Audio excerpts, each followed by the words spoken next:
again, recording on my walk once more. It's a little bit breezy, so I hope that doesn't affect the sound too much. My hair will be trying to escape, so pay that no mind.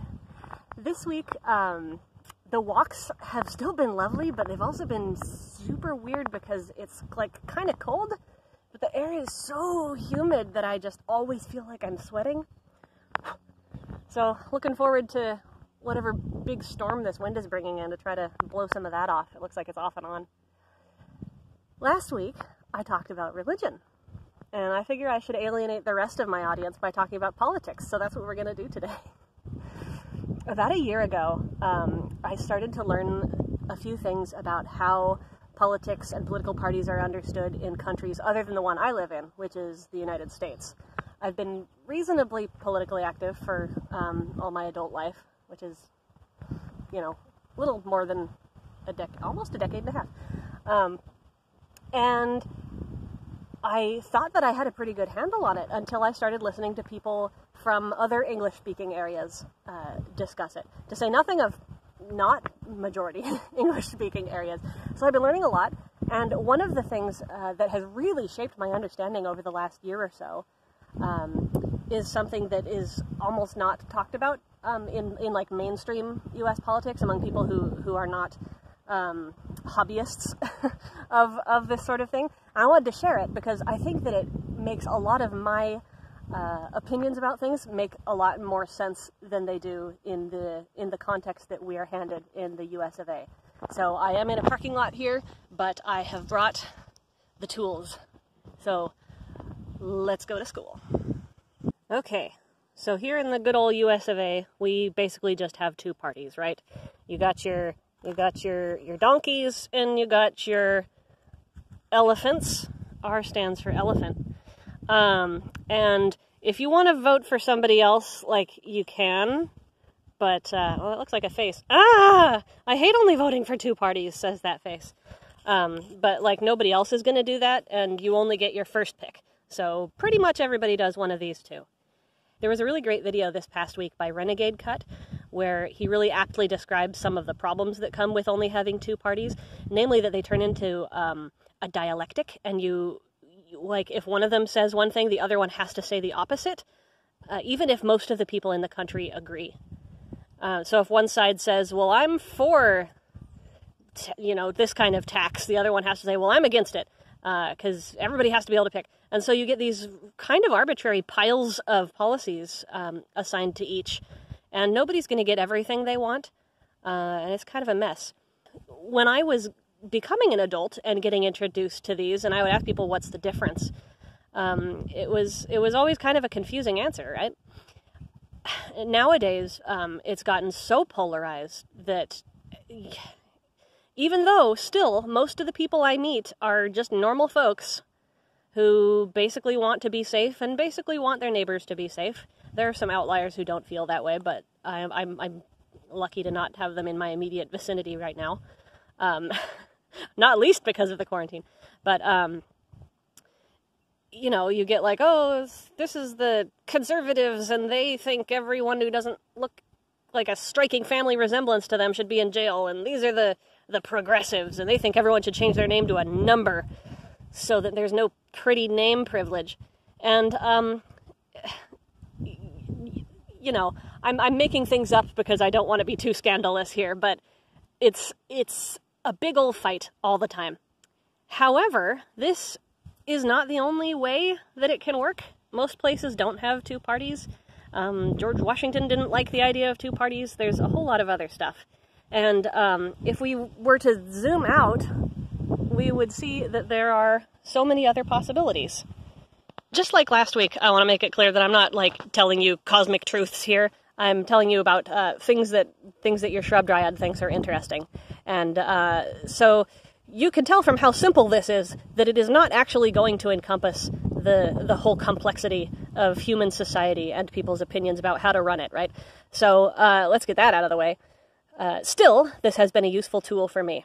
So in terms of how a government can work, the U.S. and its two little choices are, like, in here somewhere, out of the whole spectrum. So let me explain what these lines mean. We often talk about the left wing and the right wing, and that's going to come into play here. The right wing is basically capitalist, and capitalist does not mean I like to own things, and I want to work, and I want to be able to have a business. That's not what capitalist means. Capitalist means the people who have the money can use it to buy the way you make things. So I can buy the Subway store, or the steel mill, or the fancy DSLR camera, and then I can allow other people to work for me to use that stuff, and I can pay them basically whatever I want. Over here is the socialist side, as opposed to capitalist. And what that means is that the quote-unquote means of production are not owned by specific people. It doesn't mean that you don't get to own things, you don't get to have a business, you don't get to, anything else. Let's see, what should I do other than that? I guess I'll do a person.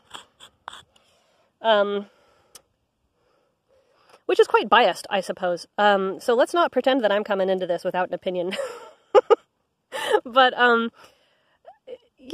if only people without opinions taught things, then we wouldn't learn anything. So I will do my best to not demonize anybody here. But so this is the people with money are the ones who have the right to take financial risks and own stuff. And this is the, people can have things, but the way that you produce things should be for everybody to share.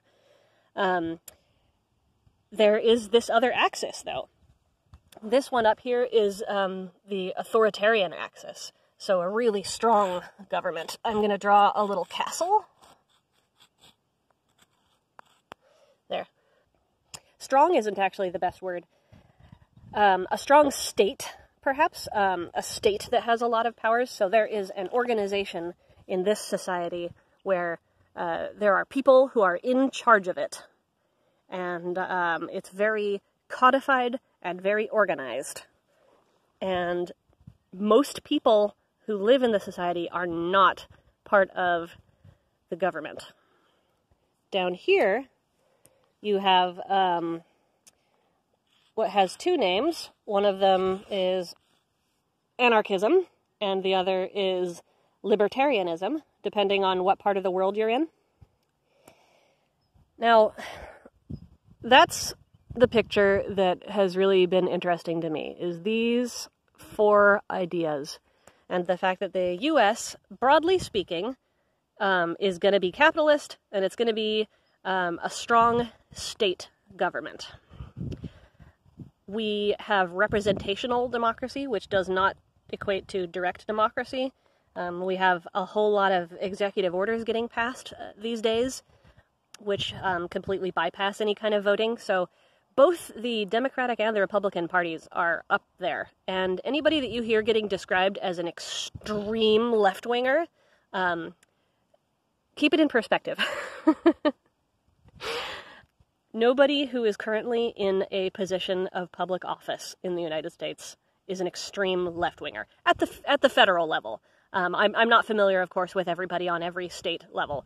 But if you talk to people in other countries, even Bernie Sanders is just barely in here. It is not normal for people to speak out against capitalism on the Senate floor. It is just shy of being, something that would ruin your life to do that, right? So when I tell people that I do not like capitalism, they tend to think of, this kind of stuff over here, your hammer and sickle sort of deal. That's beautifully drawn, and you're very impressed. But that's only one of the ways, because there's two sides, right? There's two sides to this. So let's go around and talk about what each quadrant is. This quadrant, the extreme up here, is fascism. And I'm not, claiming that we're there, right? We're not in the same part of the quadrant. But very few people have the stuff, and very few people make the rules, and they tell everybody else what to do, and what they get to have is fascism. Now, down here is capitalist anarchism or capitalist libertarianism, and that's what people in the United States usually associate with the word libertarian. And these guys are the don't tread on me kind of people. No, or at least many, many fewer restrictions on the market, and let the marketplace decide, and let people vote with their dollars, is the viewpoint there. I'm not going to draw a symbol for that corner. You can imagine that yourself if you want to. Down here is the socialist libertarians, which are really not represented in American mainstream politics. But I like this area, so I'm going to put a heart in it to remind you that this is not an objective lesson we're having here. Now, up here is the Stalin and, Asian-style communism with a very intense state that oversees all of it. So the means of production may indeed be shared amongst everybody, but the state dictates a lot of what's happening with it, and that ends up restricting a lot of freedoms. And so it is appropriate to criticize that if you are not into a heavy authoritarian state. So what happens down here? Is this just freaking la-la land? I mean, a little bit. There have been a couple of small parts of the world in a couple of small moments of history that have pulled this off, but really we're kind of just now emerging into the part of history where we have enough technology that there is enough food and enough shelter for everybody, and it's not really a problem. We could really easily give everybody their basic needs if we just all agreed to do so, without anybody losing any particular amount of their quality of life. There's just an extraordinary amount of waste. Our technology is such a blessing. I'm going to put some links in the description to how this sort of thing could come to pass in our future, and what it would look like and what it would mean. Of course, I absolutely do not expect people watching this to be like, wow, Shrub Dryad, I just completely agree with you right now. But I wanted to make it clearer when I do talk to people who may have seen this and been associated with me in real life, that when I say that I like communism, I'm not talking about this quadrant up here. I'm talking about this quadrant down here, and if you don't have a clear mental image for what that would look like, that's okay. And I'm sure that I will talk about that a lot in future videos, but I first needed to lay it out. Now, I am the kind of person who believes in harm reduction, so I'm generally going to vote for whatever is offered to me that's closest to my ideals, which generally does fall into here. But I'm also going to criticize. I have occasionally had people come up to me about terrible things the Democrats have done, and like, what do you say to that? And I'm like, yeah, that's bad. Yeah, we're friends here, dude. So anyway, this has been pretty cool, pretty eye-opening for me. I believe really strongly in democracy, and democracy is down here at this part of the scale.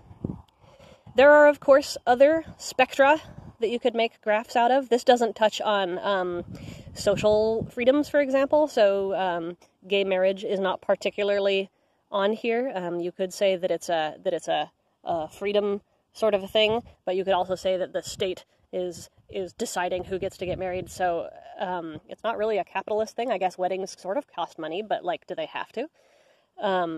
So there's a whole other thing there, but that doesn't fall cleanly on a line, right? Because it's so much, from what I said before, of just having these two little parties fight with each other and have to disagree about things. And you get weird phenomena where they swap places about which one likes slavery and which one doesn't, and all kinds of weird things happen throughout history. So it's great fun to study. This has been the piece that's the best for me. I will leave you with one mind-blowing thought here, which is that when people outside the United States say the word liberal, they basically mean someone in this region. It's pretty funny. Going rightward. I'll post another link as well to Philosophy Tube video. explaining what liberalism means in the rest of the world. I believe his wording is that in the United States, it's anybody to the left of Sauron. And so people will be like, you're an extreme liberal. But if you talk to people in other countries, like in Canada or the United Kingdom or Australia or places, and their politics are over here in this part of the world, and you say you're a liberal, they'll get very offended because you're calling them right-wing. It's pretty great. So definitely learn about that because it is very fun. And apparently you can insult people the world over by calling them liberals because very few people want to be that, except in the United States, where we mean it in a completely different way from everyone else. So I hope that this helped you understand where I'm coming from. I don't expect people to just agree with me, but at least disagree with what I actually think and not with, Stalinism, which we can be bros on that. That's fine. One thing that I completely forgot to say that I really wanted to is both of these axes are types of control that some members of society have over others. I want to make that really clear, that if there's one group of people that has all the government authority, that group of people has a lot of power. And if there's one group of people that has all the means of production, then that group of people has a lot of power. The definition of the word anarchist is not chaos and just no government, let's have the purge, etc. The definition is against hierarchy. In other words, democracy, so that everybody has an equal voice and there's not one person over the other. So it's kind of been made to sound much more extremist than it is, because that's how we like to do things. But, don't be afraid of me. That's all I'm saying. Multi-layered, pretty complicated. A lot of it's down here. Well, that's my knee.